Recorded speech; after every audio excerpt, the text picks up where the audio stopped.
welcome back to Tours of Goods, and today we're taking a tour of the classrooms. So as I talked about in my last video of the atrium, off the atrium there are 3 classrooms that are typically used for first year courses. In each classroom there are about 80 seats, so it's definitely bigger than a high school classroom, but a lot smaller than the typical 500, 600 person lectures that you get with a lot of other programs in university. I find the size of the classroom makes it really easy to see and hear everyone, especially the professor. In each room there are 2 projector screens and then a whiteboard in the middle, so it doesn't matter if you sit really far on the right side of the classroom or really far on the left side, you'll always be able to see at least one projector screen, so you're not disadvantaged by where you sit in the classroom. As well, because the classrooms are so small, I find that there isn't really a front row versus back row stigma happening because everyone's so close anyway that it doesn't really matter if you sit way in the back or way right up in the front.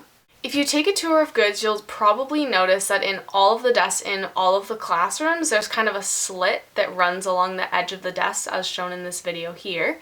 And that slit is for your name card. So especially in first year, I know each prof will give you a name card with your name on it. So this is an example of a name card. These are the size of them.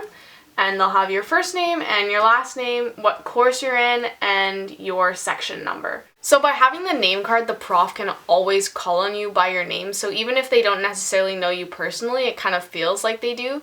Often what happens with name tags is that on the inside, profs will put little rows and you can make comments each class, and they'll usually use that as kind of a participation mark for your class.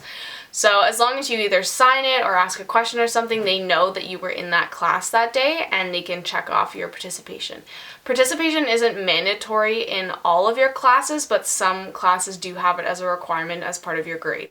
What I really liked about the class sizes in this program is that they are quite small compared to a lot of other programs and universities. I find that it's really easy to make your voice heard because you're not raising your hand in a huge auditorium. It's just a small classroom. It's not that much bigger than a high school classroom, so even though there are a lot more people looking at you and you probably don't know all of them, it's not as nerve-wracking as if there were 600 people that you didn't know in a huge room and you basically have to shout to make sure the prof can hear you. That's all I have for you today about classrooms. I think it gives you a really good look of what classrooms in Goods Hall look like, and now you kind of know what you can expect when you show up in September. I hope everyone is having a good week. I know that March break is coming up, so that's exciting for a lot of people, and I hope you enjoy that and go somewhere warm and get out of the cold if you live up here in Canada. But otherwise, I hope you have a great day, and I will see you guys next week. Bye!